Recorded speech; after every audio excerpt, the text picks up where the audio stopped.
Mike, turn your games down.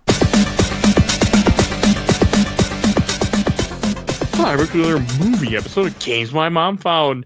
I am Mike Albertin, and who's we are family with me tonight? I'm Tiffany Albertin. That's all I got. Hi, everybody. This is Kenneth, Sanity, reminding you that, yes, here at Games My Mom Found, we are family, da-da-da-da-da-da-da-D. And I'm Bill Tucker from A Gamer Looks at 40, and I never wear shoes because they make me fall down. And they do. They really do. Yes, they do in this movie, for one person. So we are here to talk about a movie that I have never seen before, which won the Robin Williams poll, The Birdcage. It came out in 1996. I was going to say 98. That's close. I was close. Directed by Mike Nichols. So every month so far we've been doing Patreon polls, and this was another one of movies Mike has never seen, and this was voted by the Patreon. Many movies Mike has never seen. This was one of them. I'm a big Robin Williams fan. I was growing up. There's a lot. Yeah. This was a movie that I had skipped, one, because I was a bit of an idiot when I was younger, and this would have came out in 96. I would have been like 9. So I would have been too young to be interested at the time because it wasn't action.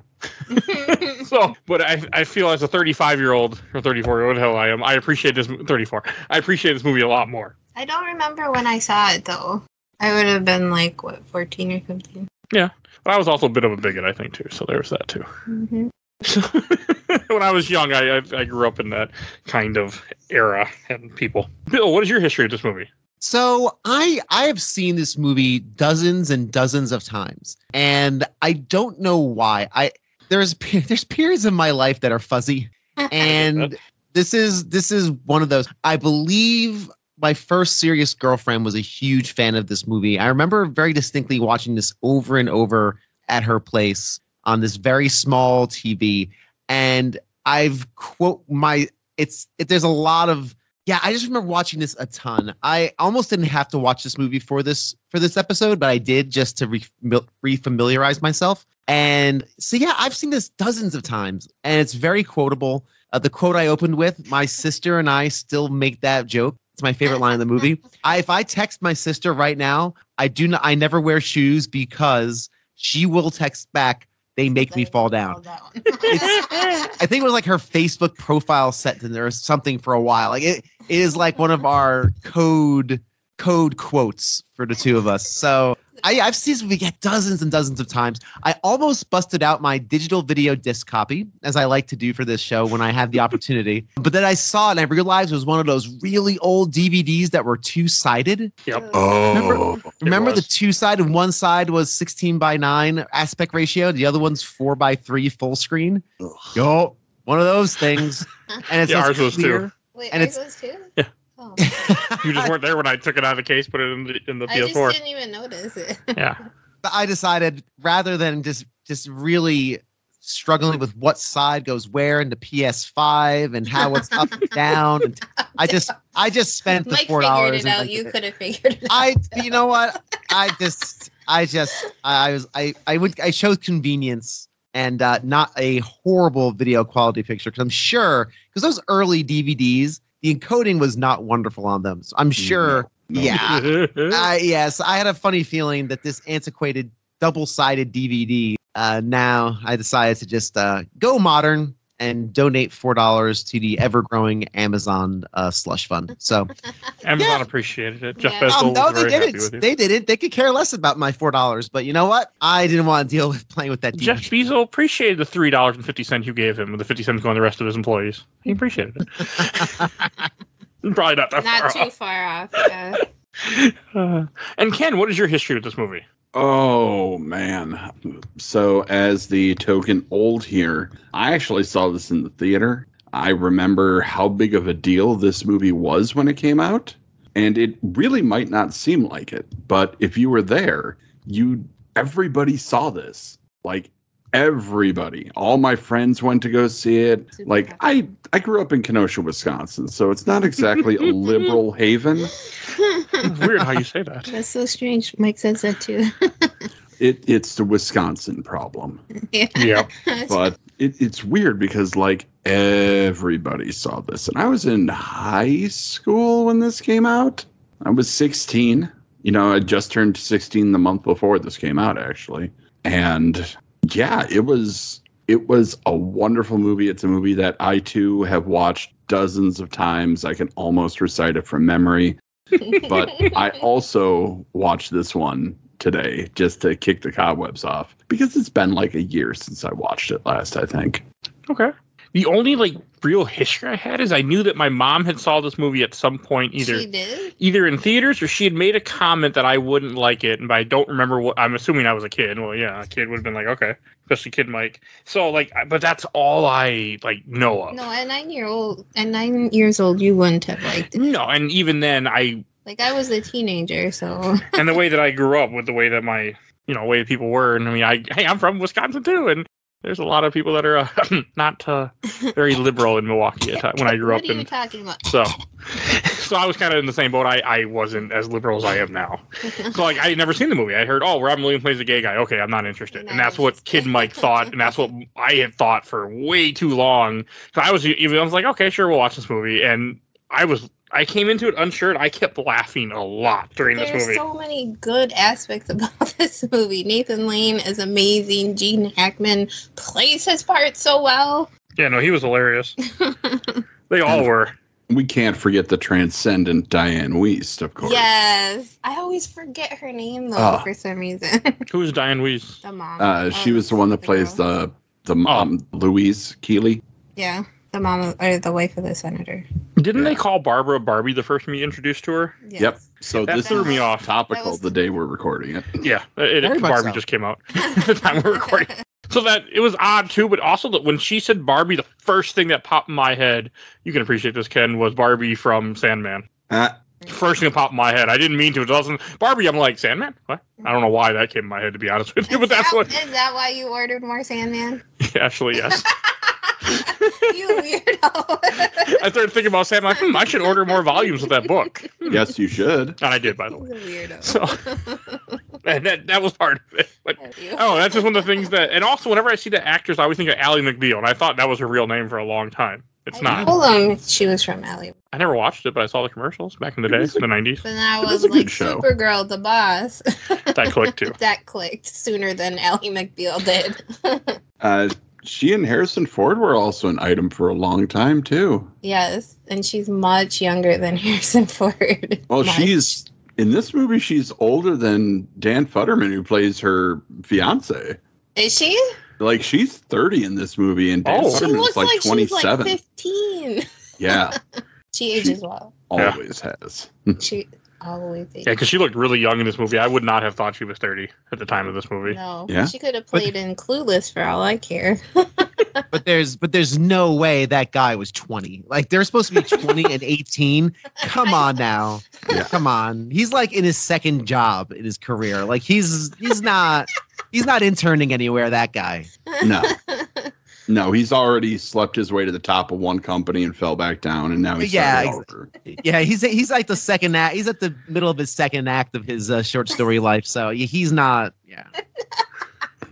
Even though he was 27 at the time of filming. Was he really? Oh, Yeah. Yeah, he looked older than 20. So. He's had some stressful moments in his life. Okay.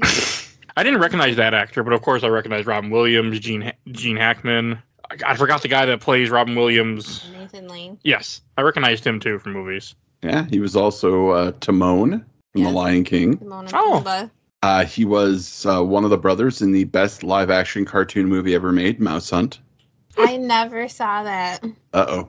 I don't even know what that is. Uh-oh. I know what he's talking about, but I never saw it. Oh, it's such a good movie. I thought it would be stupid. So it's a live-action Tom and Jerry cartoon. Is it? Yeah, pretty much.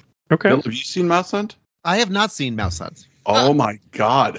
We just failed. No. We just picked a new episode for the show. We just failed, Keith. So sorry, Keith. We didn't fail. We succeeded in finding a new episode because, trust me, this movie is everything. Does that mean I have to be on Is it everything? Yes, it Is it does. all the things? No. You know what? I'm sold. The cover has an olive on it. I'm sold. I know what he was talking about. You didn't have to Google it. Yes. I did. I didn't know what the hell he was talking about. I knew what he was talking about.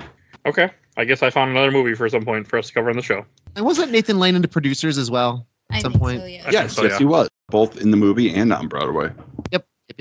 I don't know if I've ever seen him in other movies. I recognize the actors. I'm sure I have, but I can't think of anything he was in off the top of my head. I think he did some Broadway. That's A lot of Broadway. A lot of Broadway, yeah. Okay, fine. He did a lot of Broadway. I wasn't sure.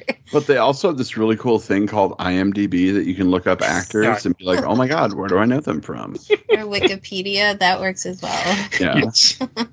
It's just interesting sometimes when I run into actors that like I sort of recognize, but I can't name any movies because I feel like I'm kind of good at that. I'm better. You are, yes. I'm way better. But no, I mean, everybody did such a great job. And this movie also was one, very liberal because it's 1996. And also the fact that like some of the stuff they did, like making everything with Gene Hackman being a senator and then being a senator from Ohio, that made me laugh my ass off. But he pulled it off he did it so well. It was so funny. Sorry, yeah, we should just also mention the director, Mike Nichols, is a Celebrate director, most prominently known for The Graduate. Oh. Never seen that. Oh, come on. I'm not sure what I'm going to do with this man, you guys. I mean, The Graduate, lots of other. You're good. She's just telling how she can't understand how I haven't seen movies. That's all. Go ahead. I'm sorry, Bill. I would say he did Carnal Knowledge, Catch-22, which is good. Closer, which one was more recent ones. He hasn't, I think, is he still alive? He is not still alive, unfortunately. He passed away in 2014. Okay. His last movie was the Tom Hanks vehicle, Charlie Wilson's War, which I seem to remember being a movie. I remember that being a movie as well, but I don't think anyone saw it. I didn't see it. You know what? No, I did see it. The only reason I saw it was for Philip Seymour Hoffman. Which is a great fair, movies. yeah. That is a very good reason to see a movie. He also did Who's Afraid of Virginia Woolf? That one, dang, okay. That sounds familiar. I don't think I saw it, though. I saw Regarding Henry. I'm looking through his... So I did see that. So I saw a movie he did. Congratulations, baby. Wolf is pretty good, too. The Jack Nicholson Wolfman reboot, that was pretty good. I like Primary Colors. Like, he's done some good stuff. Yeah, he's won a bunch of Oscars. He has 7 wins according to this thing I'm looking at right here. 43 nominations, not too shabby at all. Yeah. He's a very celebrated director. So this is a really I really like this movie. I was very interested to see how I would react to it now. It's been probably a good decade since I've seen it before last night. But again, like you said, Ken, I could almost recite it due to the 50, 60 times I'd seen it previously. So as I'm watching it, I'm just remembering all the beats and still enjoying it. I think this movie's pretty great. I think, like you guys all said, it's the performances are across the board good from everybody. And I really love the portrayal of this couple. I don't know what the temperature of same-sex partners was in that era, like that mid-90s. I'm sure I was very crappy as a human being because, again, I was 15 when this came out. Yeah. And every 15-year-old on the planet stinks. Sorry, if you're 15 and listening to this, fair. If you're 15 and listening to this, you are not your best self. You are not. Don't. And no, I know I wasn't. Do better, 15-year-old Bill. Do better. And the worst thing that can happen to you as a 15-year-old is you stay the same. Because if you stay the same, you're still your worst self. You should only improve from there. So look, most of the people from my high school would like to have a word with you. Now, by 16, I already knew that, I liked the ladies, but I was also into the fellas. So this was like right on the cusp of me, coming out to my friends. So it hit different for me. Yeah, this for me, again, I grew up in northern New Jersey. You can make some stereotypical assumptions that are probably correct. Hey, how you doing? What's going on? Hey, you can stereotypes sometimes are couched in reality. This is going to be a bit of an aside, just to kind of show you the neighborhood I lived in. This has context. I was at my mom's house about a month ago or so, and I was going through the piles of stuff that are just everywhere in her home, and I came across my high school yearbook. I opened it to the front cover. And a quarter of the inside front cover, you first open it up, it's the front cover. And that's like where all the important friends put their signatures in your yearbook and notes. 1/4 of the yearbook was penned by a friend, Gene Monaco. And I remember him. When I opened it up, it is horribly racist. The most horribly racist post on a yearbook. And I'm looking at this thinking, was this like something I thought was funny at the time? Because I was pretty crappy, but not that crappy. And then I realized what happened today. I'm like, oh, he wrote this in there because he knew my mom was probably going to find it, open up to see what my friends wrote. And so he just wrote the most racist stuff he could possibly think of on this front cover. So I don't know what to do with this thing. And I don't care. It's a yearbook. Who gives a crap? I don't name these people. I don't care. It could be incinerated. I really don't care. But I don't know. So that's the kind of environment I lived in. It wasn't as bad as the racist stuff he wrote in my yearbook, but a lot of that was still there, and especially when it came to same-sex couples and queer people. There was definitely a bias and a negative connotation to a lot of that stuff with the way I grew up in this culture that I grew up in. And I'm sure that was not uncommon. I'm sure that was pretty common everywhere in the country. I like to think we as a people have come around on that. Mostly, I hope. I know. I live in Texas. Shush. Yeah. Come on. I live in Texas. I live right outside of Austin. That's kind of basically Brooklyn. Oh, well, Austin is different. Austin is in Texas. Yeah, Austin is Brooklyn. More when you get in the rural areas, I think, right? Because like I'm from Milwaukee, and I remember growing up in middle school and even high school, like that. Saying someone was gay was meant to be an insult. Like I remember that. Right. Yeah. I think we grew up and would, don't think like that, would never utter those words. I remember talking to an old buddy of mine, and we were talking like, God, this is 2000 some. No, this is like, let's say the 20-aughts. And he made some kind of joke, like, oh, you're gay. I'm like, what? What year do you think this is? Like, did you not grow up from 18? I'm like, what? We're in our 20s, like almost 30. Like, what? I have a then we haven't talked really since. I was like, okay, I'm good. I have a dear friend who still says certain things that are not okay. Now, they're not as bad as that. Like, he wouldn't use that kind of words. But he says certain things where I go, man, you can't use those words anymore. But he says it with no venom or malice. It's just like it's like your casually racist grandpa who said, like, I have family members who say very casually racist things, but it's not there's no malice. It's just the words they've used for 60 years. Like and that never happens. My brother and I just go, can't say that anymore. Can't say that. But again, there's no malice. It's just kind of people refusing to change or being unable to. But anyway, I guess that was the environment this was released in. And to your point, Ken, this is a pretty progressive movie for 96. Extremely. Yeah, I mean, we think about the mid to late 90s as this wonderful, amazing time where everyone had money and the government wasn't insane and everything was in Technicolor and the Spice Girls were able to be a thing. The late 90s were not great. Like, it still was really crappy stuff going on in the late 90s. But you still had the Spice Girls. So Spice Girls. Hey, listen, Spice Girls are fine. Whatever. I'm just saying. I mean, we all kind of look at the late 90s as kind of like this golden era of like, I don't know if that was Gen X or millennials or whatever, but it was still a pretty crappy time. We still would not be as a society kind to the Birdcage. Which, of course, is a remake, and it's a very close remake to the original 1970-something La Cage aux Folles. Is that how you pronounce that? I don't know. La Cage aux Folles, yeah. Oh, okay. La Cage aux Folles, which is 1978.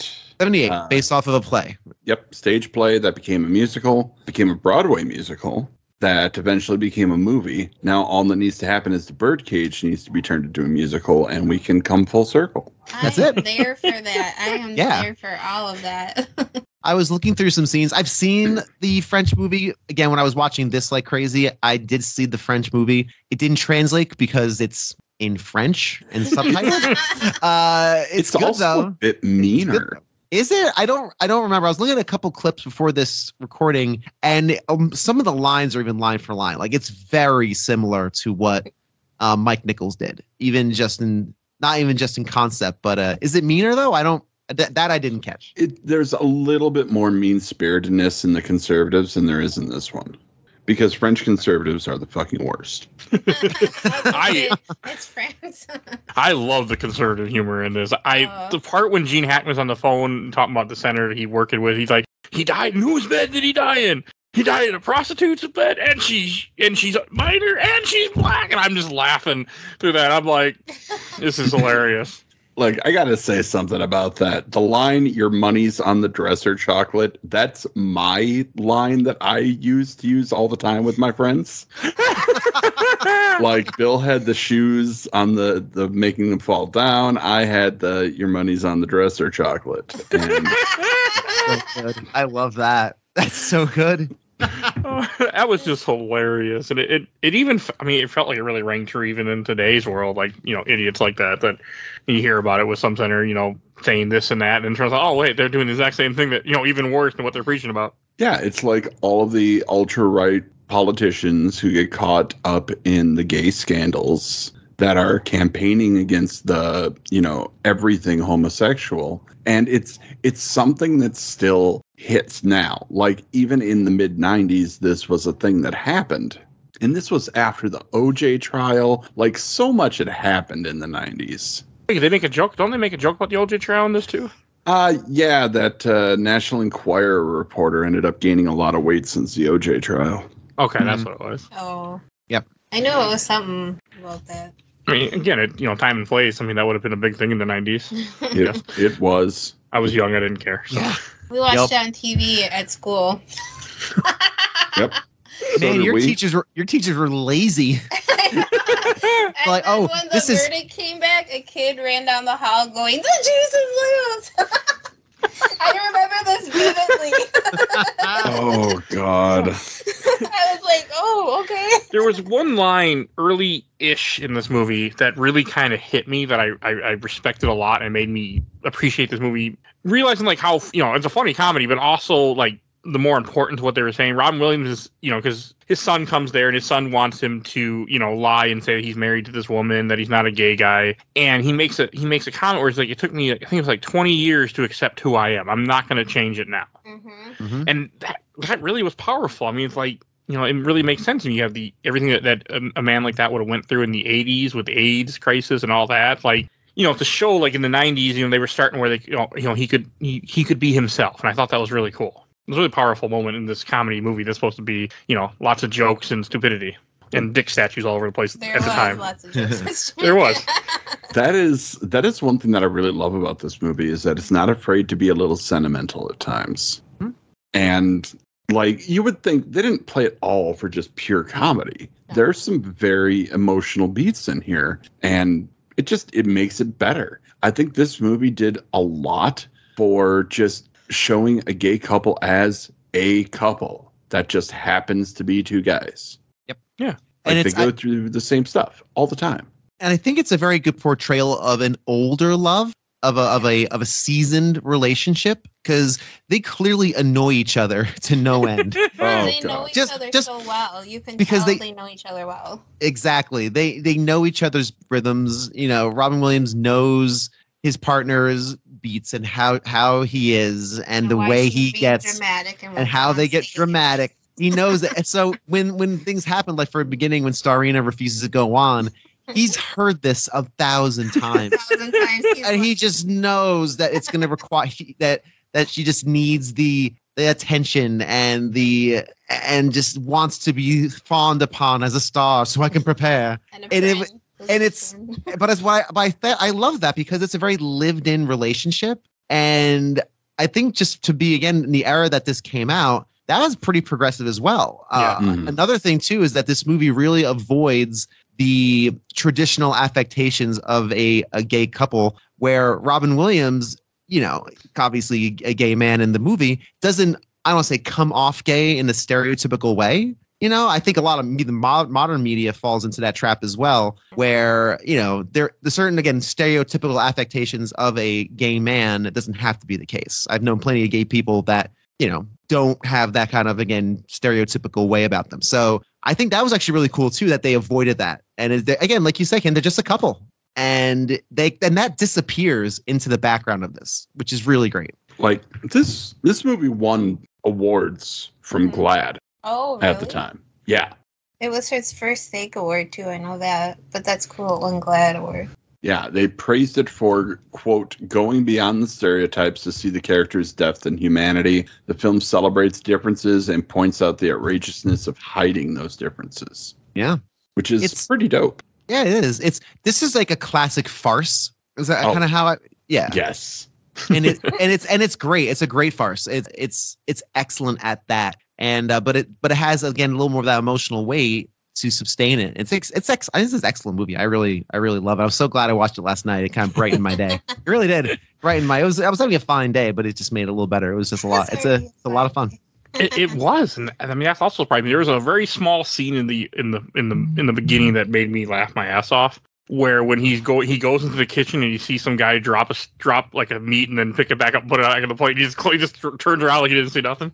I don't know. As a guy who worked in the kitchen once, that made me laugh. 5-second rule. 5 seconds. I mean, I just thought that was so funny. And I love the Robin Williams reaction to that. He just pretends didn't see that. Didn't see that. Plausible deniability. This opening shot too. We can kind of walk through it a bit. I think because I think this is kind of movie that's pretty straightforward in its delivery, but we'll kind of like tiptoe our way through it and go on diversions, I guess. But the opening shot from the ocean approaching South Beach into the Birdcage is a really, really fun. The whole opening sequence is, I think, masterfully done. It's a wonderful opening 5 minutes from that from that feels like a plane. It's not a drone, obviously, but kind of that long plane shot from South Beach onto the beach into the Birdcage. You're seeing the environment. You have that wonderful "We Are Family" going. You have the performers on stage singing. It feels so fun. I have never personally been to a drag club. I just never was in my orbit. No problem. I would go to one tomorrow. It wouldn't hurt my feelings at all. I've seen drag performances in other places, but I've never been to a traditional drag club. And yeah, it just seems so damn fun. And what's really cool about it too is that every sort of person's in there. It's not a gay people or anything like that in there. It's all sorts of people just enjoying a performance. And again, fun, lively atmosphere. The introduction of Robin Williams' character is great. Kind of going around saying hi, just obviously in control of the situation. I mean, this is just a wonderful open. It really was. And it tells you a lot about characters. The Kennedys are there. Yeah. Which ones? Which Kennedys? I did find that amusing. I think I don't remember if this part or later on. He's like, I'll just give them coffee. Just give them coffee. Coffee, yeah. That's the opening part. It was funny. I mean, I also appreciate drag more than I used to because I watched too much RuPaul's Drag Race with someone. No, I don't know what you're talking about. When you get introduced to Starina, I'm like, she's not gonna have enough time to get dressed. I mean, they gotta go on in 5 minutes. I mean, it takes an hour and a half, 2 hours to get ready. Come on now. And I'm like, I shouldn't know that information, but I do because of RuPaul. So that's what went through my head. I'm like, I don't believe this. That is the longest 5 minutes in the history of cinema. I mean, that really is like 5 minutes. Ken, what do you think about that open, Ken? Well, I love the opening. That is a great faux oneer. I mean, obviously, it's not a straight up oneer. It's, helicopter to crane to Steadicam and all morphed together. But, you can tell if you're looking, but it's really just as far as working as an opening, it gives you kind of a feeling of you're traveling to a faraway land, to a place where things aren't like you're used to. It gives you that kind of Alice through the looking glass feeling when you're going into that. A really good way of looking at it. Yeah, totally. I didn't think about that, but no, I enjoyed this. Again, thanks to you guys. I appreciate the way things are filmed more now. So that definitely did play a part. I was like, okay, this is filmed nice. And I can't mention enough, and we haven't even talked about him yet, but the MVP of this movie, I gotta say, is Hank Azaria. Oh, right. There's no question. Agador Spartacus. Agador Spartacus. Oh, he was hilarious. And Tiff kept telling me, the guy from Godzilla. The guy from Godzilla. He had no idea what I was talking about because he didn't recognize him. I've seen the movie once, but that was enough. Yeah. I don't know. I have mixed feelings about that movie. Seen that movie way too many times. Yeah. It was one of those my dad bought out of nowhere. It was probably $5 at the store he worked at, so he probably picked it up for $2.50. And it was a tape in the collection. So I just watched it. It had a big monster in it. Not good, but it's an okay movie. It's a fine movie, but the soundtrack is one of the best soundtracks of all time. I don't know the soundtrack. Does that count as a horror movie? Can we put that? No, that does not. Oh. No. Unless you say horrible. It's actually not that bad. It's fine. Not. It's fine. But the whole sequence of Agador calming Albert down and giving the Pirin tablets as a fake placebo. That was funny. Oh Are my you giving God. him drugs? No, it's just an aspirin.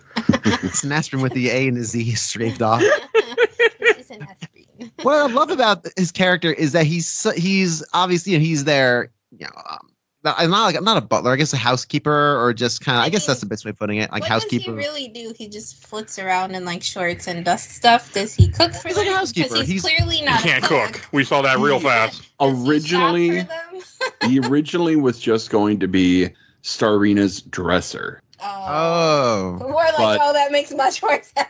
but they loved him so much that they expanded his role. Okay. Oh. And thank God for that. No, he was fucking hilarious. in this Great. movie. And what I like about him too is that he cares so much. And then it feels very genuine. Yeah. He cares about Starina. You know, he cares about what's happening. He spends a lot of time in this movie caring and being genuine, and that's really fun and fresh. And again, his comedy timing is just, again, oh well, no sir, I do not wear shoes. And then he blows out the match. I do not wear shoes because they make me fall down. The comic timing of that moment is beyond reproach. It is wonderful. We kind of jumped that part, but yeah, no, it's he's fantastic, and he gets a great little opening here, and when he's dancing to Gloria Estefan. That was hilarious. That was really funny. That made me laugh too. I was laughing a lot in this movie. I think that surprised him. It did, because I wasn't going into this thinking I was like, okay, I just didn't know what to think. And I'm also not a big comedy guy. Like, this is also the first comedy we've done on the podcast. Actually. Really? I haven't. I was going to look to confirm that before the recording, but I forgot. Did not do that. So, Okay. but I'm pretty sure this is the first. Wow. His first straight comedy. Interesting. Yeah, Well, it's nothing straight about this. Yeah, no. yeah, no. But I don't normally do just like comedy films. And this is like just a comedy film. We normally do dramas or action or something, not something that you would classify as a comedy. It's it's definitely. I guess it's interesting. I don't think I've been on a comedy with you guys. I guess. I don't know. I don't do many. I'm not a big comedy guy. And that's also what surprised me with this was how much fun I was having with this movie, because I don't watch a lot of comedies. I don't like comedies usually. They're not my type of a movie. And I was watching this and I just couldn't stop laughing constantly. Very funny. This. And it was not. Yeah, I'm sorry. So Ken or somebody else, when Starina comes out, Starina's stage presence or stage character is this like old vaudevillian style performer. Is that a pastiche of this a known type of performer or person? It looks familiar, but I couldn't place it. All I thought when I saw that was like, oh, we're channeling Norma Desmond from Sunset Boulevard, are we? Okay. See? Yeah, okay. Like, Okay. Fair. Yep. That is, all those old, the Norma Desmond character and like Betty Davis, Mhm. like all those big old starlets. Those are a big well of inspiration for a lot of drag performers because they have that glamour, but they're also a little bit bawdy. And yes, that's good. They had to be not filthy, but toe the line. And that seems like a lot of fun to do. Yeah. I was They were- wrong. We did do one comedy. We did Elf. Oh, that's Elf not is a comedy. That's a That's a disaster. Christmas. Oh. So yeah, Oh. we did that. I mean, Scott Pilgrim, I wouldn't consider a comedy. No. It's just awesome. Back to the Future. No, those are all different. Yeah, so really and then Ghostbusters, but I don't really consider that a comedy either. That's a dark comedy. But yeah, Elf would be the only other comedy we've done. This is probably the first like lighthearted, again, like a farce, like a silly, Yeah. a silly, crazy situation with outside like outlandish, but bigger than life characters in an impossible situation trying to get out of it. And also a strangely subdued Robin Williams. He's so good in this. Like Was he this is so good, but he's so not Robin Williams. No, he plays a much different character than like normal. I mean, you can see it slip in at different times, but it is a much more subdued version of him. Was this pre or post Good Will Hunting? I have no I think it was idea. pre. I think pre. I think that makes sense too, because I wanna obviously say Good Will Hunting was 99? sounds about right. I'll let somebody with the 97. party internet. 97, the year after. Wow. Okay. Wow. So banger on top of banger. Okay. Wow. So yeah, this is, I guess, when he was just starting to get into those more kind of, I won't say serious, because this is obviously clear comedy. And Robin Williams has a couple of Robin Williams moments with his Twyla, like all that. But of course, in which I again think he's wonderful in the other thing I just mentioned that escaped my brain. But that's interesting. That's a cool 1-2 punch. Look at that. Wow, he was really good on all cylinders. Good Will Hunting, thank you. Yeah, he's hitting on all cylinders. Oh yeah, no, he's just such a great actor in this, and there's so much stuff that I always wonder when I watch a Robin Williams movie how much stuff was in the script or what was just him doing it on the set. They just said, "Fuck it, go with it." Well, apparently Mike Nichols demanded one script take because both Nathan Lane and Robin Williams are furiously good improv people for scripting. So, and this was on top. Robin Williams' star, I don't think had ever been bigger than it was here. Because 92, he was in Aladdin, and he was also in Toys. 93 was Mrs. Doubtfire. 94 was some smaller things. 95 was Jumanji. This was 96. Man.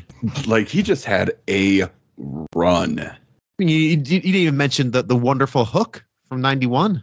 No, I forgot. Yeah, Hook was 91. Yeah, so that's a banger. Wow, and so was the Fisher King. The Fisher King also had Dan Futterman, his son in this one, playing a thug that harassed him. Oh, interesting. I've never seen that movie. I've never seen that one either. It's good. Good. But I don't know if anybody here would like it. Bill, I think you might dig it because it's kind of esoteric. Yeah, it's been, again, 100 years. Who directed that? Terry Gilliam, I Was think. it Terry Gilliam? I was going to say, I just don't want to sound stupid. Okay. Yeah. Okay. Okay. Yeah, I don't remember. I mean, hey, you guys have introduced me to a lot of things. I'm willing to watch strange-ass movies for this podcast, so. All right.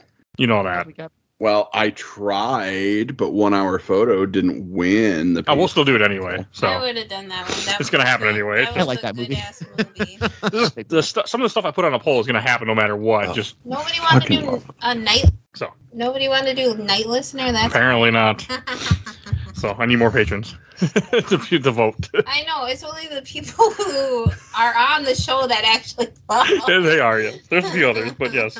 And I like how this movie kind of tricks you. You first get, did you have the thing earlier where the reason why his husband is freaking out is because of, partner, because, he saw a bottle of white wine, thinks he's cheating on him while he performs. And that's when you have, this random guy shows up that he drinks the white wine with. And I had it spoiled for me immediately that was his son because someone opened their mouth. That was sitting next to me, and I don't think I would have put 2 and 2 together because they do a good job pretending of making you think. He kisses him on the cheek. He brushes his fingers through the hair, offers him wine, and what do he say? I don't remember, but it does a good job of making you think it's he's cheating, and I thought that was. It's a good misdirection, yeah, for sure. But I think we can all agree that his son is just the worst. Just the worst. The worst. You apps. Love this movie. I'm like, what are you? I love your dad, but I don't act like you're gay. And the person who I've called mom my whole life cannot be here. Like what? Yeah, that was kind of. That was awful. Even as I was probably 19 or 20 or so when I was actually watching this, every other week with my girlfriend at the time. Even then, I recognized, oh, you suck. Val, you just stink. This whole movie could have been ended by him just saying no, go screw, which he does in that great moment that you mentioned, Mike, where he's like, I spent the last 20 years figuring out who I am. I'm not going to change who I am for some stupid senator. Then he kind of has that change of heart because it is his son that he loves very much, which he kind of figures, what's one night? But no one thinking, hey, this guy's going to be part of the family? What, do we do this every Christmas? This is not a... parents are in Greece right now. This is not a sustainable ruse, sir. No, it's not. I guess the idea is once you're married, it won't matter anymore. I think that's what they were thinking. Maybe, but it's even then, it's modernized. Stupid, yes. You just say, well, screw you, parents. I'm going to do what I want, and you get married anyway. It wasn't just that. It was, you have to take all the penises out of your house. That was hilarious. But then they forgot about the plates, apparently. That was fucking hilarious. So good. All the penis statues everywhere. I have a couple girls on my bowls. You don't have girls on your dinner bowls. It's Soup's ready. It's not soup. It's sweet and sour peasant stew. Sweet and sour peasant. What is sweet and sour peasant stew? I don't know. I just made it up. one of my Oh, another top 5 line for me is in that one. And again, like you said, Ken, Diane was it Weist or West? I just say Weist. Diane. It is Diane Weist. Diane Weist is a treasure. I She love goes, her. there's an egg in my soup. A what? And she goes, an egg. But her timing, like she repeats it at half a second after, what's in your soup? An egg. Like, I don't know why. It's very funny. This egg sitting there. So good. Oh, no. Yeah, that's called huevos. Very Guatemalan. They put eggs in everything. I just wonder, like, again, some of the that was just ad lib. Like, so much stuff felt ad lib from Ron Williams, but I think they just give him a direction and they're like, go. Yeah, but it's Robin Williams. Why not? When you have just you have give that him a talent vague there. idea. Yeah, I need to let him roll and go for it. Val stinks, and yes. Oh, yeah. So much. yeah, and of course, obviously, this is a movie. Again, it's a farce. You want to create this impossible situation, but oof, just unsettling watching it, especially with modern eyes. And even as a younger person who watched it, I still kind of recognize, oh, you really suck. Yes. Like, Mm-hmm. Like, even more, I probably didn't as much when I was younger, but now I'm like, holy toxic. Yeah. Yeah. You know, Holy toxic. I guess the idea is that also would have been more accepted to 90s because it's he's marrying this girl that's a senator's daughter, so it's like I would have never asked my parents to do that. no, it's Never. it's something that like you look at now and go, yeah, that's a pretty shitty person. Like, why are you Yeah. doing? He's the true villain. And especially when he was Yeah. like, Dad, you can't gesture and fix the way you walk. I'm like, what the? This is awful.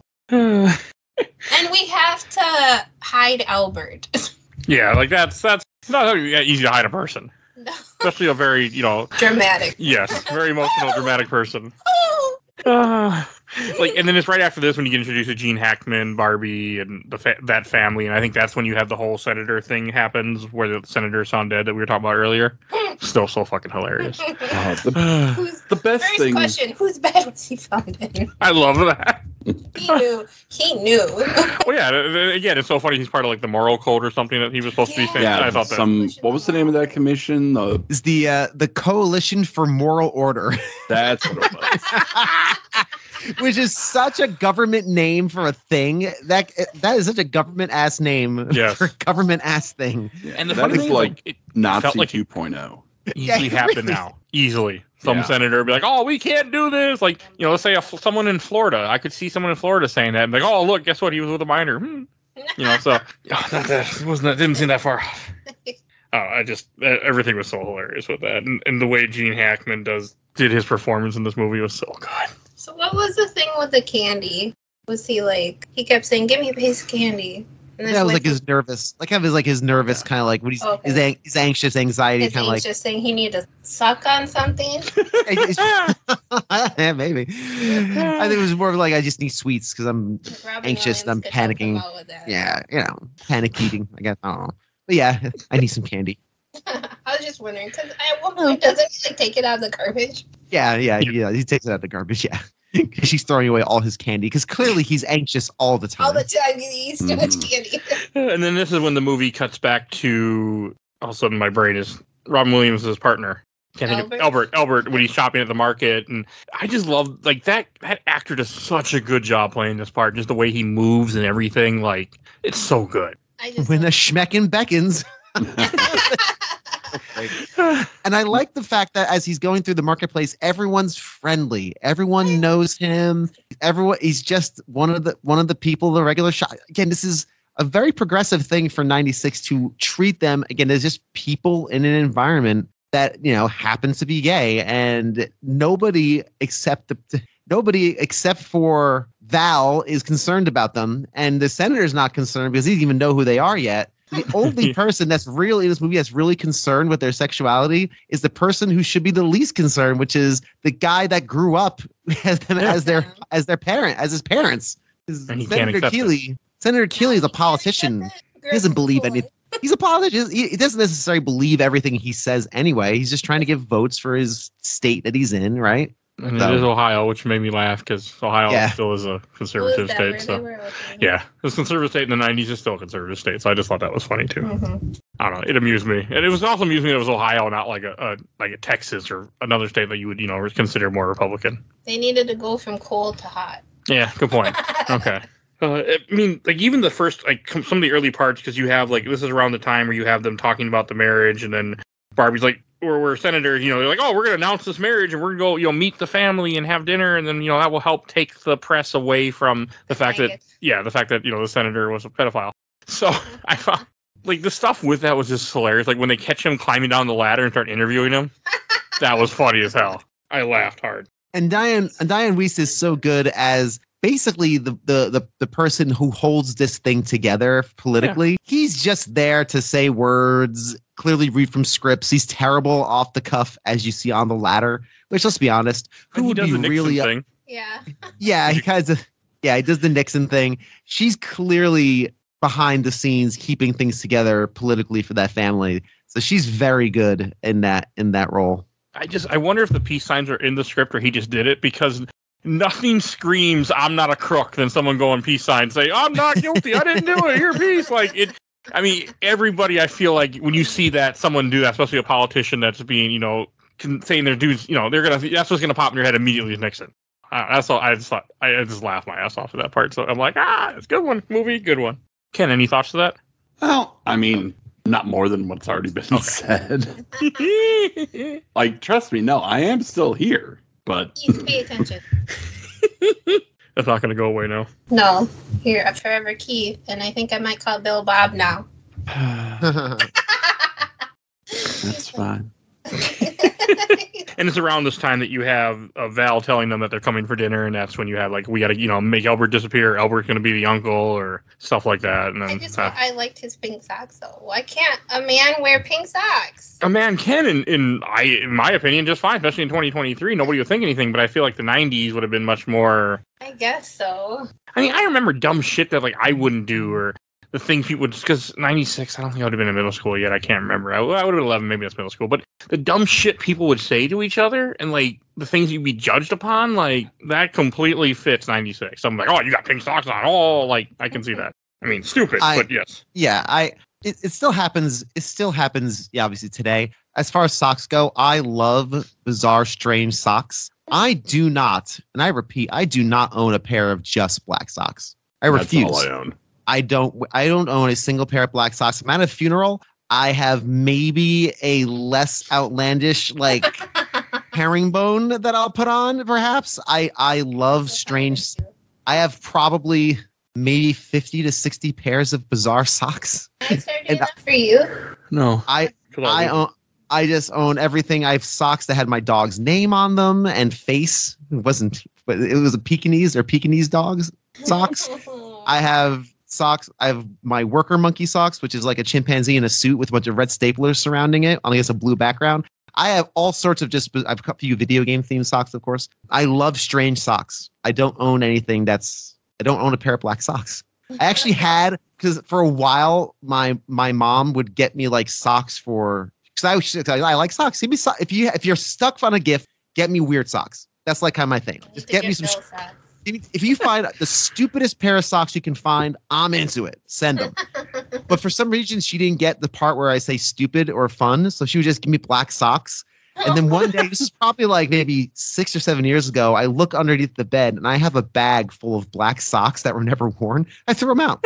I'm like, I might donate them. I think I put them to like the Goodwill or something. I didn't throw them out. I got the Goodwill. I'm like, I'm not going to ever wear these again. If I'm at a funeral, I may have like a pair of red socks that has like a simple pattern on them, but no. So anyway, pink socks. But at the time, find Bob a pair of socks. Yeah, but at the time, you're right though. That was definitely something that your friend in middle school would be like, "Oh, you're pretty gay. You're a gay guy. Oh yeah, pink socks on." And just a loathsome person would do such a thing. But it happens today. My son, unfortunately, got shamed by his cousins because he likes to run Princess Peach in Mario Kart. And they were like, "Why do you like Princess Peach?" He's like, "Because Princess Peach is cool." And after that happened, because his cousins are quite a bit older than him, he was like 4 or 5 at the time, he stopped running Princess Peach. So ever since then, I've always been like, dude, run Peach. Peach is awesome. Peach is cool. Come on, run Peach. Yeah, Peach is lightweight, more maneuverability. Yeah, and she's just cool, and it's fine. It's okay for a boy to like Princess Peach. It's perfectly fine. I was livid when I heard them saying that. I was livid. I was. Yeah. Anyway, I can't get into that. Anyway, so yeah, so can I guess the state that you were in at the time? No, actually.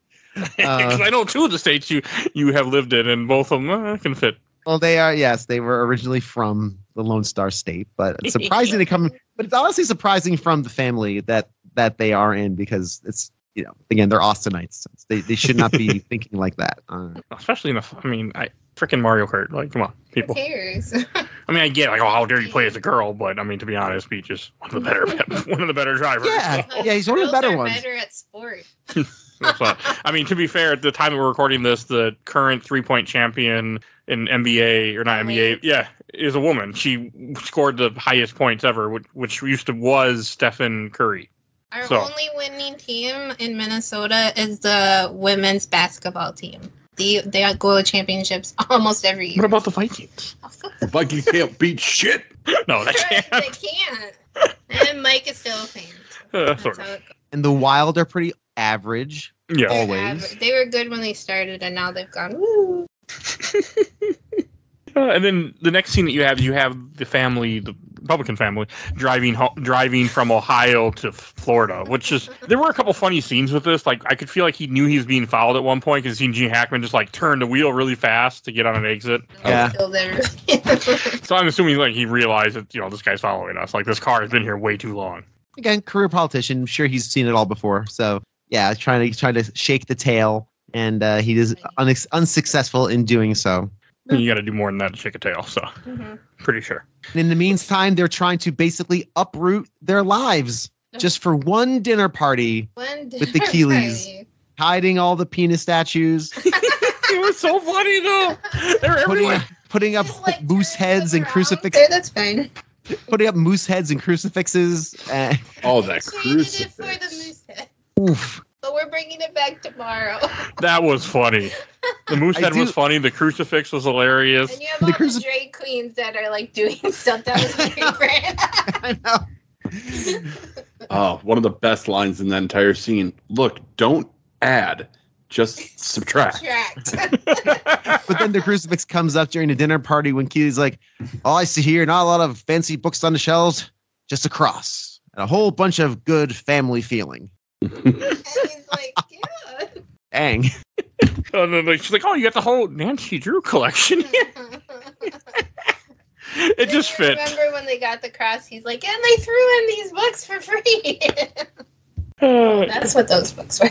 Yeah, it was pretty damn funny. I was laughing a lot with this. And then I think this is when you have them on the beach, Robin Williams and Albert, and everything with that scene where he's trying to convince them not to come home to the apartment.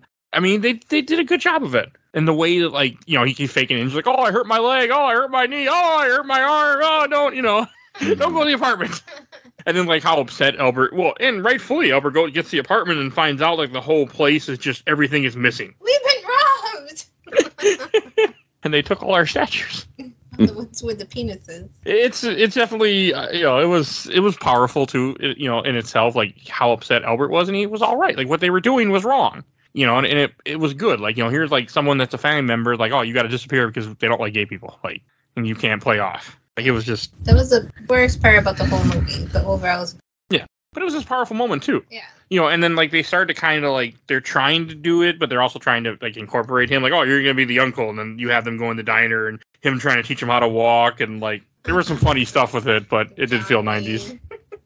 It really did feel 90s. Oh God, the scene in the restaurant where Albert's trying to walk like John Wayne. No, it's great. I just never realized he walked like that. And I wonder if that was in the script or not. And what a great piece of physical acting that was. I mean, a physical comic acting, him getting up and doing the John Wayne. Howdy, ma'am. It's so beautifully done. Incredible. It just shows you how good of actors they both are. And it made me really appreciate, like, these are some really good damn actors. And I think it also plays with, which again, I think it's very cleverly, I think it cleverly plays with straight stereotypes as opposed to gay stereotypes. Hey, Al, fourth. How about that Dolphins game? 4th and 30 from the 4th line and 4th and 30 from the 8-yard line. Punts it. What do you think? What do you think? Betrayed? Bewildered. Bewildered, betrayed, ashamed. Yeah, whatever. Yeah, but there's like showing that there are stereotypes for other, sexuality, straight stereotypes is very funny and very well observed. Yeah, I liked it. Yeah.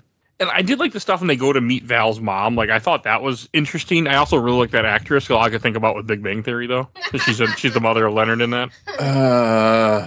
I can't remember her name. She's a great actress. Baranski. She's done so many better things than that show. I can't help it.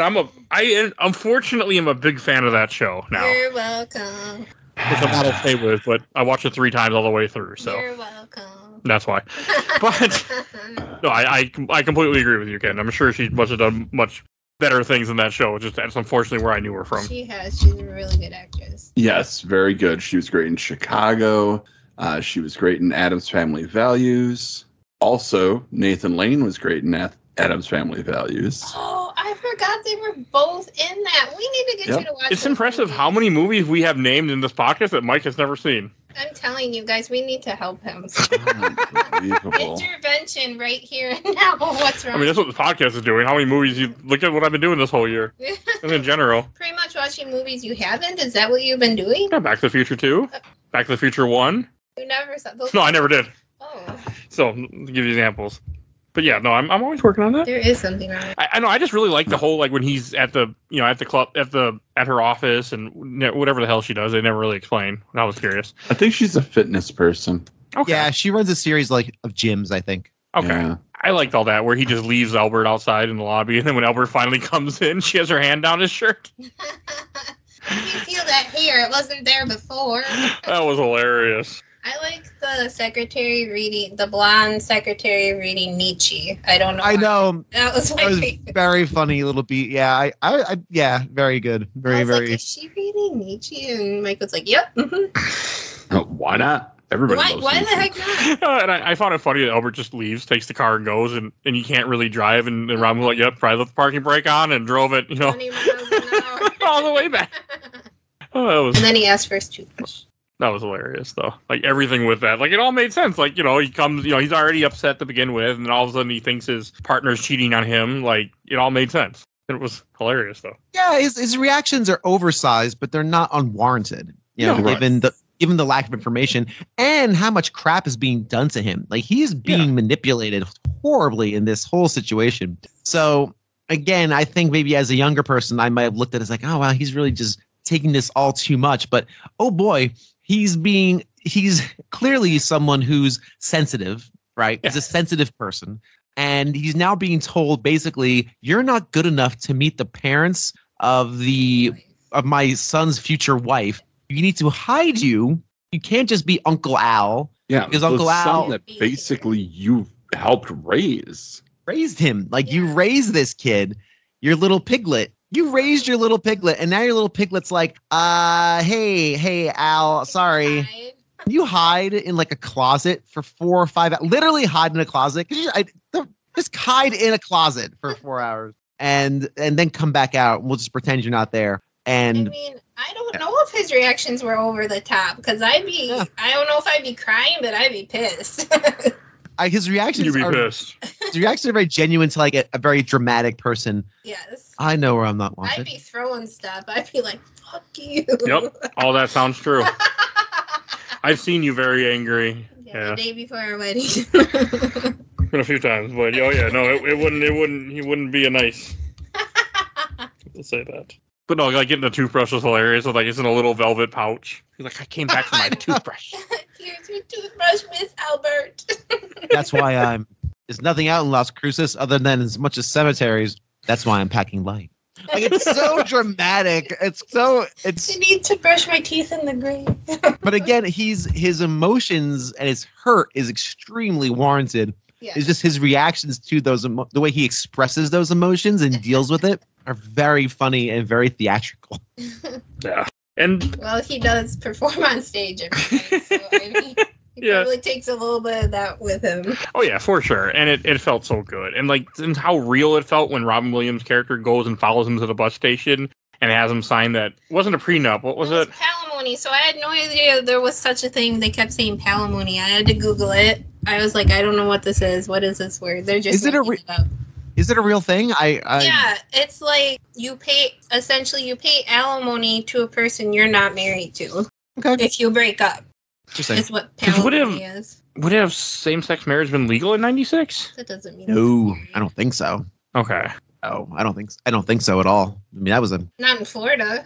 Well, Florida was less than what Florida in 2023 now is. Well, I don't feel like Florida was that bad in 96, but I could be wrong. I just feel like Florida is just going straight. Yeah. I do feel down. like South Beach was properly portrayed. Probably. Okay, but yeah, that makes sense then too. More, if same-sex marriage wasn't allowed then, and if some people, and hell, the Ohio congressman had his way, it wouldn't be allowed now either. So, well, it's so according to this very quick Google search, it sounds like the first state that allowed same-sex marriage was Massachusetts, and that was in 2004. So, oh wow, and we have really come progressive in this last 20 years. And in fact, the Journey to Marriage Equality, the Defense of Marriage Act was signed into law in 1996 and defined marriage by the federal government as between a man and a woman. So it allowed states to ban same-sex marriages. So even at that, in this era of 96, 97, it was not. The only way was against that palimony agreement where you're just my pal. You're my pal that I love deeply and want to share my life with. My pal. It was again a real powerful moment, and now that makes even more sense. Now that I was wondering about that, but that makes sense. I just don't. God, a lot has happened since I graduated high school in 06, but a lot has happened since then when I really think about it. I mean, we're trying to take steps ahead. I mean, this country's been doing both sometimes I think it's going in the last few years, certain parts. So okay. No, just such a good moment too. Just seeing them connect, and he's like, "Here, sign this," and he's like, "Here, you own half the club." He's like, "I own half the club." It's like, "Yes." No, he owns the club. I thought he owned half of the club. I thought he said Albert owned the club. Am I wrong? Somebody tell me. No, I think you're right. I think you're right. I think he's like the. I think you're right. I think he does say that, but he's like, because he goes, I don't want all this, Armand. He's like, well, the club's already yours. So it sounds like the club is in Albert's name. But he didn't realize that apparently. And I forget the exact line, but it's a very touching line because, again, none of this is played with any sort of schmaltz or sentimentality. This is played as Robin Williams' character, and I'm just bad with the character names. Y'all know this by now. But his character is basically saying, Armand, thank you. Armand is basically saying to Al, my love for you is deeper than any of this other stuff. And so it's not like he's apologized. He's just being very direct. He's being like, he's like, the best part of coming home is knowing you're there, or something like that. I forget the exact line, but it's a very beautiful line. It's a very tender, known, lived-in love that I think is really great and touching. And I love the fact that as he's trying to get his partner to come back home, you're a real pain in my ass. That is such a grandpa type of comment. I can see like a grandpa like, honey, you're just a pain in my ass sometimes. And her laughing like, well, so are you. But knowing that those words just don't sting. They're just part of this really tight bond. And they in this movie, I don't think they ever kiss or anything. They just kind of hold hands in that scene. It's very lived in. Again, I keep saying it over and over again, but it feels very real and genuine, and not an ounce of schmaltz or sentimentality. Take it all. It doesn't matter. The only reason I love this is because you're a part of it, and I think that's it's an awesome take on this kind of relationship. And again, very progressive for the 90s too. You make me cry, girl. No, but it was really powerful. And this is also when he cancels the mother and tells her, oh, yeah, don't come. He leaves a note. He leaves a message with her blonde secretary. And then he leaves a note. And then the note's later, but yeah. Oh, whatever. He leaves a note and they take it off. Yeah, but after he tells her not to come, that's when she calls, and then Val tells her to come anyway. Yeah. Armand calls her, tells her no, and then Val says yes, because Val is not accepting of his gay parents. Because Val is the villain of this movie. All he sees is pussy. That's fair. He is 20, so it makes sense. He blinded. The 30-year-old pussy. 18 in this movie. And this is also, we talked about earlier, this is when you see Robin Williams and Albert first time in a suit, and he has the pink socks. I mean, again, it was stupid to get all mad about the pink socks. And that's why they have him hide and lock in a room and say he's a dog later on. Like, all because he had pink socks. Some men I feel would pass as straight that are more feminine, that, like, that's happened. I mean, you have people believe Elton John was straight for a long time, so, yeah. Well, though. He's like, not really. Yeah, fuzzy though. Did they really? I'm sure some people did. Some people did. But that moment. Oh, sorry, go ahead. Well, also, a funny thing that Ken can relate to. I forget what year it was, Ken, but I know it was Summerfest or the Harley Davidson Fest when they had Elton John come to perform as their hidden guest. Oh. You know what I'm talking about, right? I remember that. It did, and it was a bunch of Harley guys, and they just flipped out and like rioted and like broke down fences, and we're all because they hid it for weeks and weeks or months. They're like, oh, we have the special hidden guest coming to play at the end of the concert. Oh, wow. They thought it was like the Rolling Stones or something. There was talk like that, like, again, how people are. And then it's Elton John, which is a great performer, but you're playing to a bunch of bikers, and it did not work out too well. And then she got fired, pretty sure afterwards. So person in charge. Wow. But that scene we were talking about with the with his pink socks and him coming out, it has so much pathos. It's so sad because he's trying so hard to not be himself, and you can tell this is just ripping him up. Yeah. Trying to do this because he loves his son, and he's going to try to do this for Val. This awful thing that Val's put him up to, this terrible thing. But again, he loves his son so much that he'll try. And still no good. I took my rings off. I'm just a guy. Just, like, staring at him. And they're like, your hands, no, your leg, you're this, you're that. And I'm like, oh, he's trying so hard. Yeah, like they won't let him because they're just being stupid. Val's just being stupid. Yep. Val's being heartless and cold. Yes. And yeah, it's selfish, really. Extremely selfish for no reason. You could just say, hey, Barbara, my parents are a gay couple. Do you care? Barbie has already said she knows. She knows. She could care less. She's like, I don't care. But who cares what your parents think? This is I love this person. You can't marry them. Well, to. So this isn't the Middle Ages where I have to get your blessing and a plot of land and 10,000 gold doubloons in order to marry you. Take my hand, daughter. And the press. Just go. Fine. They won't be mad at you forever, hopefully. And this is when the senator finally shows up in South Beach, and you just see all these half-naked people. And Gene Hackman's perfect, and he's like looking after, like, never there's a woman run by. It was pretty funny. But it also kind of fit. You have somebody coming from Ohio, and then you, as a guy who came from Minnesota, I went to Vegas. I was a little surprised when I got to Vegas, and all of a sudden everybody's like half naked. I'm like, this is interesting. Like, they were more than half. Yes, but it's I can kind of get that. Like, okay.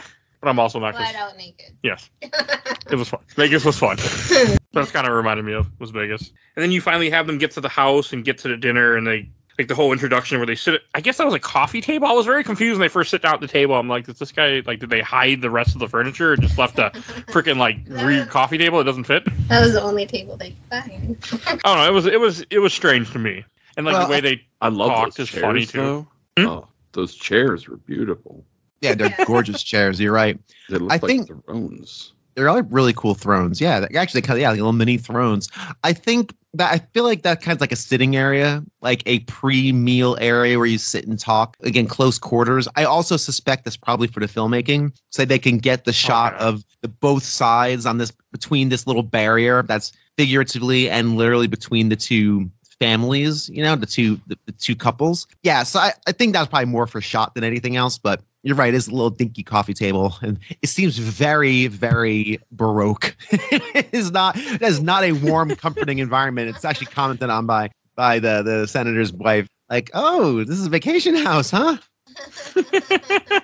Literally nothing on the house and more of a monastery. And just everything with the conversation between the characters was so good too, and just hilarious. The way everybody talks and they go all the back and forth stuff. I just really liked it. But clearly they didn't get their backstory straight. That's what made it so funny too. They keep changing things. They keep getting everything wrong because people aren't communicating right, so they have to change stuff and adapt to it. But it's funny when Albert comes in, he kind of effortlessly ties it all together.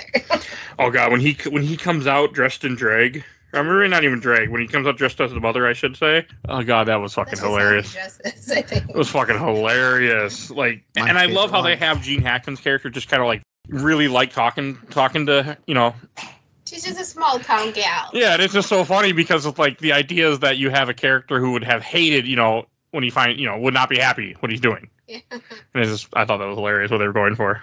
No, It was it's great. such a good job. Yeah, all of this is really well observed. I mean, the change in temperature from when when it's just Armand pretending to be this straight guy, just not being comfortable in his own skin, and this horribly awkward dinner party, almost like The Office. I don't know if how you feel about The Office, which is one of my favorite episodes of The Office, is when Jan and Michael Scott have that little dinner party.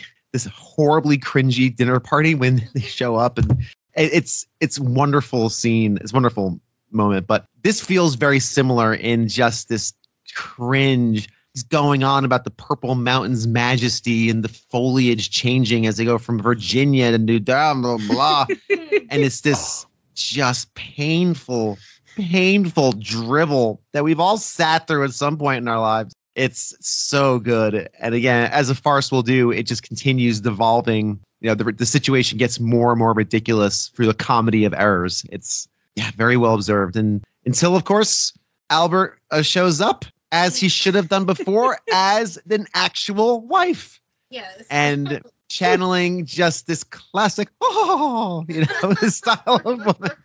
I loved it. And it's so over the top. And of course, the senator loves it. He eats it all up because this is exactly the sort of cocaine this man needs in his nose. Just good old fashioned American feeling. I feel like he channeled Mrs. Doubtfire a little bit for this. Hello. Yeah, totally.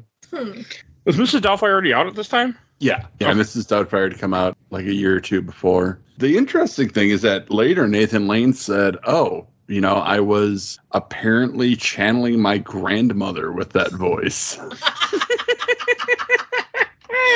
Yes. Okay. I can see, I can see that. I just love everything with this. I love how he's just saying such very, very conservative things to the senator. It was just hilarious to me. And it works. Like, Bill, you made a point earlier where they're having coffee and there is that clear division there between the two parties. But once Albert comes in, Senator Keeley has moved around the corner of the table now. He's right next to Albert, and they're talking close, and there's a gap that's bridged there now because of Albert. Yep. And that's good cinema. That's quality shot construction right there. It is. They actually didn't want there is now tying it all together. And just seeing Robin Williams' face throughout all this, so he's just freaking out more and more as Albert just played along, and he's like, "Oh my god!" And also Albert's drinking, just sucking down wine and saying more and more terrible things, which is again very funny. And of course, the senator's loving it. He's just, "Oh yeah,"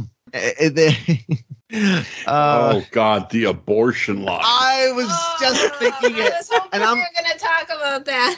And I'm thinking, my brain was going, do we just mention this? I can't say the line, can I? It was, I mean, the context of it was funny, in this movie. Robin It's gallows humor, but just looking at him like, what the fuck are you talking about? Oh God. Stop drinking wine, Albert. I know what you're going to say. If you kill the mother, the fetus dies too. But the fetus is going to be aborted anyway, so why not let it go down with the ship? So freaking funny. It's just oh my God.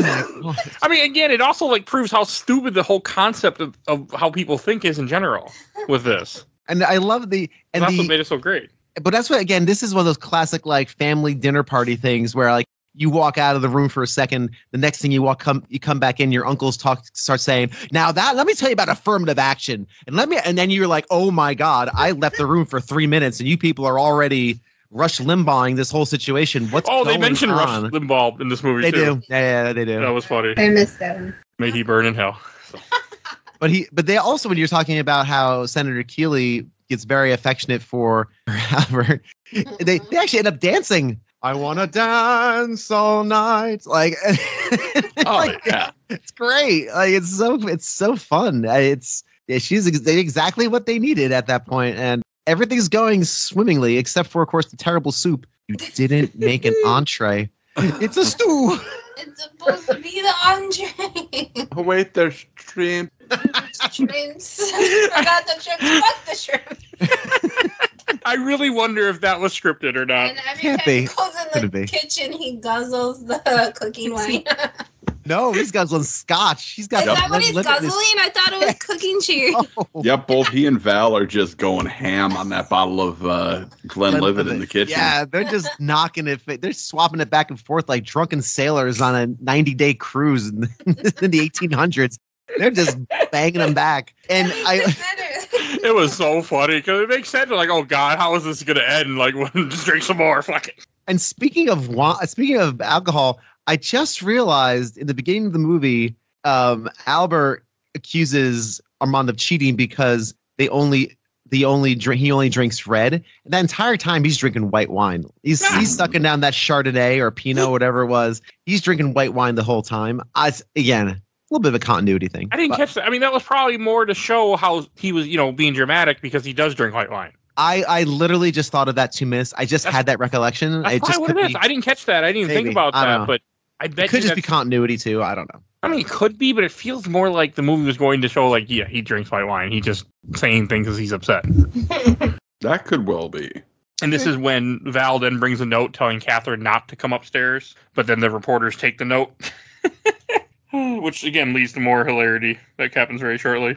Oh, my God. Like, the part with the wig, with Albert's wig falling off, that was hilarious. They all have to go to the bathroom together.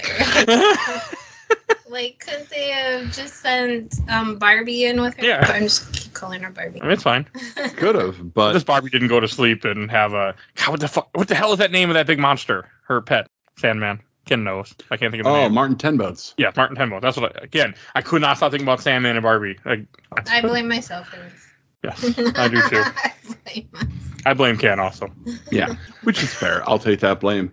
But when they're in the bathroom trying to fix Albert's wig, this is when you first get the clue that the senator and his wife know that something's not quite right here, but not for the reasons that they're really not right. Everybody thinks, they know about the senator. They're just trying to be cool. And like, oh God, that fight between Gene Hackman and Diane Wiest is just so good. I noticed you didn't have this kind of blind sympathy for poor Bessie Jackson. And like, just they're not a good couple at this point. No, they're basically, again, campaign partners. They're this is not a loving marriage at all. And I feel like it wants to be. Oh, I think she wants it to be, because I think she's actually hurt that he has so much affection for the stranger, for this woman he just met, because she's so sensitive, and she cries if you call her mother. She's that vulnerable, and she's like, "Hey, I'm the woman you married. Like, I can be vulnerable. Like, hello, where's all this affection for me?"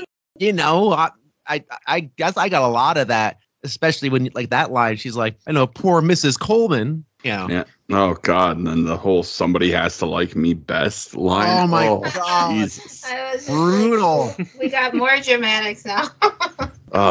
Someone has to like me best. That's the part of the dinner party when you start slowly inching toward the door. All right. Well, I think I've had a little too much to drink, so I'm just going to sit in my car with the idling for 25 minutes. So, bye. Gotta go. Gotta feed the dog. And then when Catherine finally shows up and she's like, "Hi, I'm Val's mom." They're like, "What?" Val too? What? Tell me something. How many mothers does Val have? And And then the big reveal. Takes off Albert's wig, and this was another good moment. He's like, "This is my father. This is my mother." Like, when he finally... Yeah, when he finally realized He's an asshole? Yeah. Over half the movie later. yeah, when there's no other subterfuge possible at this point. No other choice. You're not wrong. That's what an honorable person does when you have literally no other lie to tell, when you literally have been beaten, completely defeated. Then you finally say, "All right, you got me." Yeah, that stinks. doesn't deserve them. But but this moment too is so wonderfully shot, and we're talking again about Mike Nichols, who's an incredibly good filmmaker. The beats in this are so good. When Albert comes forward in his regular voice without the wig on, Gene Hackman also almost recoils, like wait, 1 + 1 now equals elephant. It doesn't equal 2. What is happening? Like, this person I now had a connection with is not up anymore. They disappeared and someone else is in their place with a different voice and not the hair. And Gene Hackman's portrayal of this befuddlement is phenomenal. It is. What? I don't understand. They're men. Yeah. They're 2 men. They're gay. And it still doesn't come through. It's again, his mind is recoiling.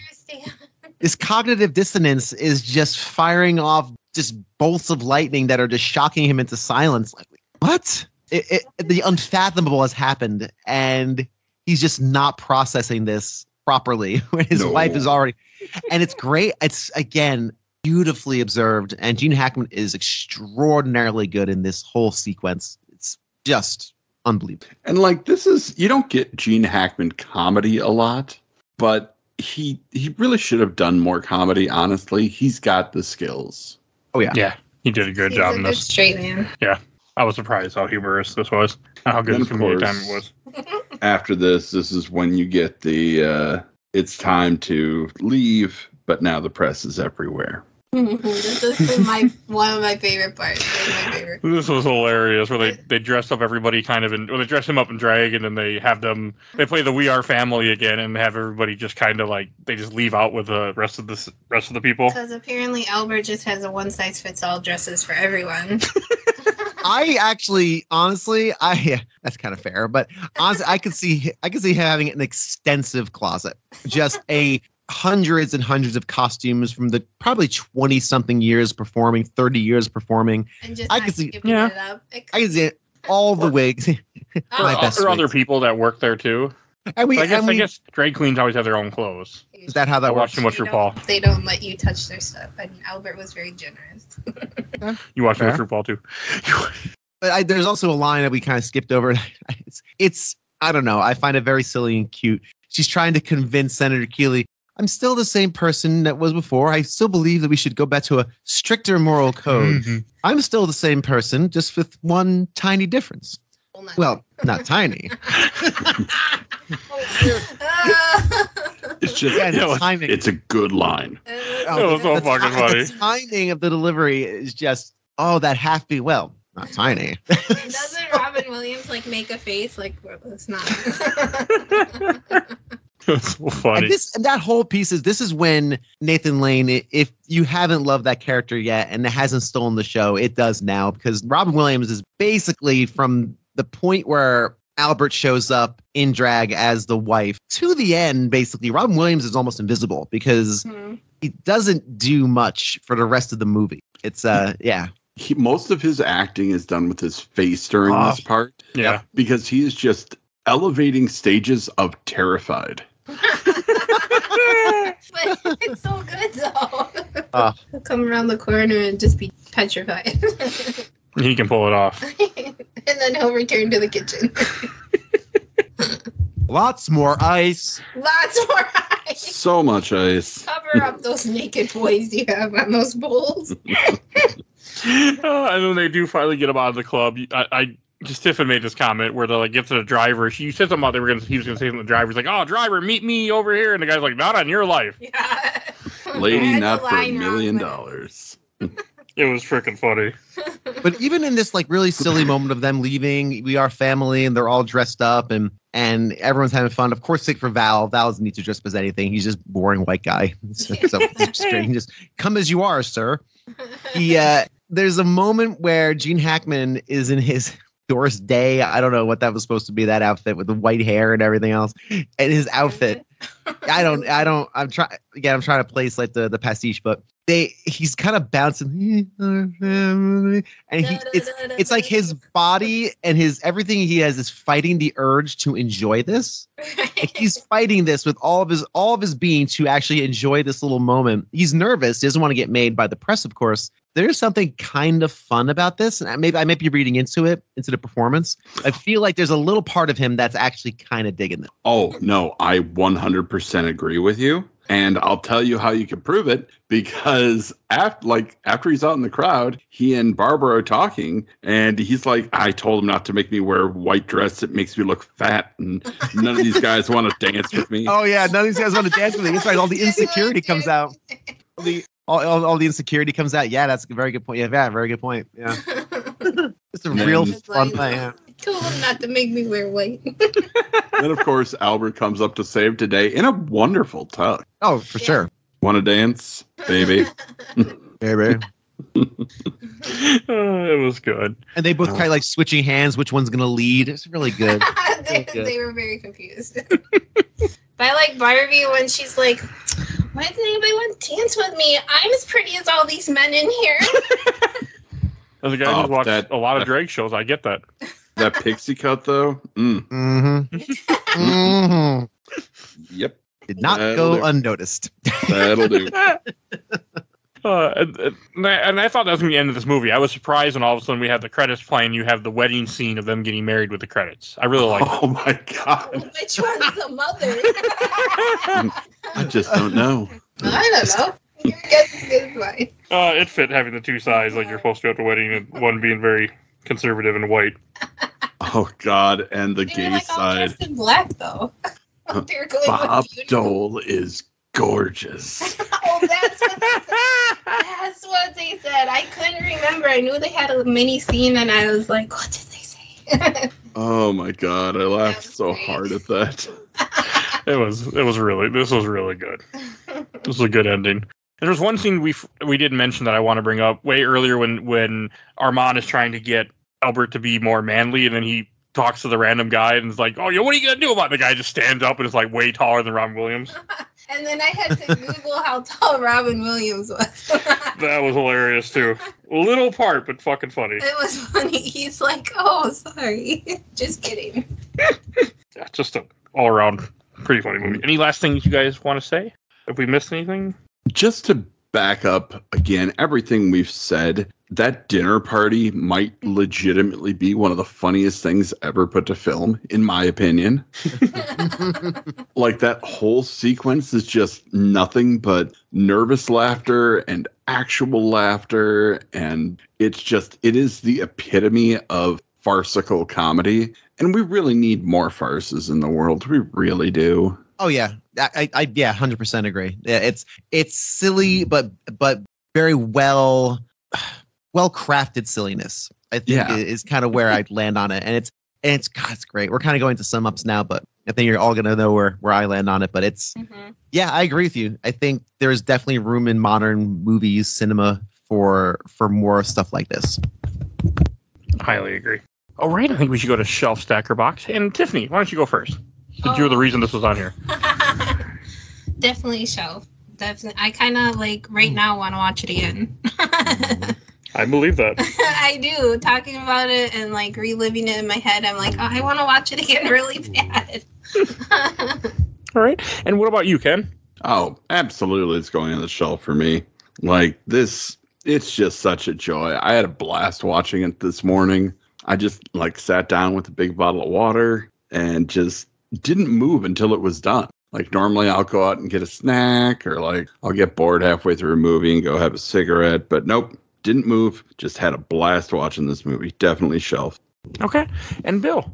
Yeah, this is a shelf for me as well. I mean, I will put my dual-sided DVD proudly on the shelf and have it up there for all time. This is, again, everything's been basically stated pretty well. I think this is a great movie, not just as a great farce, not just as a great comedy, not just great performances, but also a really good bridge movie for the era that allowed people who may not have ever wanted to see a queer movie with, to a gay couple, actually give them an inroad to something that they would enjoy. That this is actually a very funny, smartly made, well-crafted movie that hopefully one of my bros in high school may have seen and hopefully maybe change their opinion a bit. You know, maybe put a chink in that armor of I'll say hatred, not say hatred, but maybe lack of acceptance.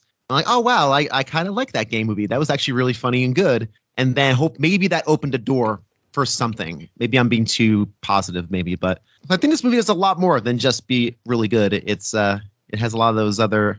I hope it had some more of that kind of stuff. Yeah, okay. It's a shelf. I love this movie. All right, no, I would say. I mean, I think you're not being too. You're being positive, and that's a good thing. I mean, like me, I'm a guy who completely changed from where I was at that time. Like, you thought you were gonna hate it, huh? I did. I went into this unsure what I was gonna like. Okay, this is probably gonna be stupid. I mean, but it's a Robin Williams movie. You can't hate Robin Williams movies. That is true, apparently. Not true. Not true. Not true. Stop it! I don't want to hear it. Which ones don't you guys like? Yeah. I'm not going to tell you because then you're going to make us do it. Fair. Touche. Yeah. All right, so I'll say I'm going to put this on the shelf. I enjoyed this movie. I laughed a ton, and I enjoyed this more than the only other comedy we've ever done on this show, which was Elf. I found out earlier, so I was wrong. We have done one comedy. We did Elf, yeah. Was I on that one? Yes. I know you tried to block it out. I mean, it wasn't my choice or your choice to do it. It was someone else on this then how did recording. I get roped into it? My comments, my opinions on Elf are well stated, and I stand by them because I'm a big sucker and a schmaltzy man for Christmas movies. I did it for Bob. I laughed at the movie, so I mean, I laughed at Elf, but I laughed at this movie too. Like, I had such a good time. This is a better movie than Elf. Oh yeah, right? This is a way better movie. This is a way better. Yes, way better movie. Will Ferrell. No way in hell. No, exactly. Right. Exactly. And one last thing I do want to say, because one reason why I did this poll was I think Robin Williams, but also like he's an actor who's always meant so much to me, and he died way too young. And I was watching a documentary about a month ago, and I did not know this, but he had, was it Alzheimer's? He had Lewy body dementia. Yeah, Lewy body dementia, which is, for those that don't know, very, very bad, because he had Parkinson's. And it's one of the worst dementias you can have. I've seen it firsthand, and you completely lose yourself. So it kind of was, fit to what happens to him, why he takes his life, and it was something that was really interesting to know, and is one thing I've been waiting to mention until we did this episode was about Robin Williams. So just really great documentary on Max that you should watch about Robin Williams. Well, it's not HBO Max anymore; it's just Max. It's always gonna be HBO. Don't take it. Not to them. Whatever. So yeah, any things you guys want to say to wrap this before we wrap this up? Okay. And Bill, where can people find you at? You can find me at a podcast entitled The Gamer Looks at 40. We're getting into the my busy season at work, which means some of the content's going to come out a little slower than usual. But there is going to be one episode on renting games coming hopefully next week. I'm not sure when this is getting released, but by the time you hear this, there should be hopefully an episode about renting video games and memories about those days in the rental store. And then a bunch of episodes on Earthbound. I think it's going to be a 3-parter. Because I have literally 6 hours of conversations, literally 6 hours of clips that I have to then go through and organize. So there will be a good amount of content, and then leading into the Final Fantasy series, which will probably start once my busy season ends in October, and then just filler stuff from there. You know how positive I am about like my podcast during these hard months? That's just filler, just stuff. You see it, don't see it. I mean, listen, I get it. Hey, I get it. As a guy who produces 3 episodes a week, I get it. It's all Yes, anything with my voice on it is generally pretty disposable. It's fine. I get it. No, I know. Where you're on it are the best episodes. Aw, you And when Keith is on it too, we have to have Keith back again. No, nothing. Okay. I'm sorry. Who? My name is Ken. Yeah, I was gonna say, who's Keith? It's Keith and Bob tonight. Oh, that's fine. Ever since I called him Keith by accident, I don't know why I did it. No, it's Keith and Bob. Yep. Oh, that's really good. With my can't remember names of friends. So. Yeah, well, but you Bob guys, is my brother. Did it again. You got me to watch a movie that I had no intention of watching that I appreciated. You're welcome. So now we can just erase Under the Skin. I'd be happy. You guys are almost batting 100. Almost. As Under the Skin. Sin City. As Under the Skin replaced Sin City as your go-to. Boy, I wish I could erase this from my memory movie. I have erased Sin City for the most part, apparently. 'Cause I Fantastic. completely forgot about it. No, God, movie's terrible.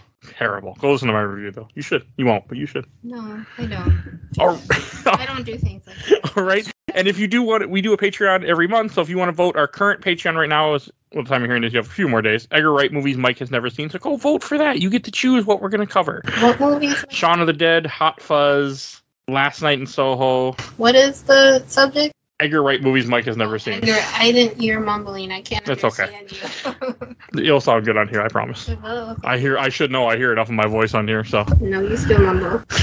I hear enough of my voice. But, so go check that out. You can vote. We also have a Discord. I have a new link in the Discord because someone told me it was wrong. So definitely go click that. It will now work. Join our Discord. You see the link in the show notes. And please go follow Bill's podcast. Also want to give a shout out to my awesome outro and intro courtesy of Helena at Hell Hasphere. You can follow her on TikTok. And we do have over 500 episodes. You can find everything we've done on Podbean. We've done tons of movies. We did Elf, apparently. So go search that and listen to that if you want to. And please follow us on Facebook, Instagram, Twitter, and on YouTube, audio only. And please rate us wherever you get your podcast because it helps us out a ton. And we will see you guys all next time. Bye, everybody. Bye. So long.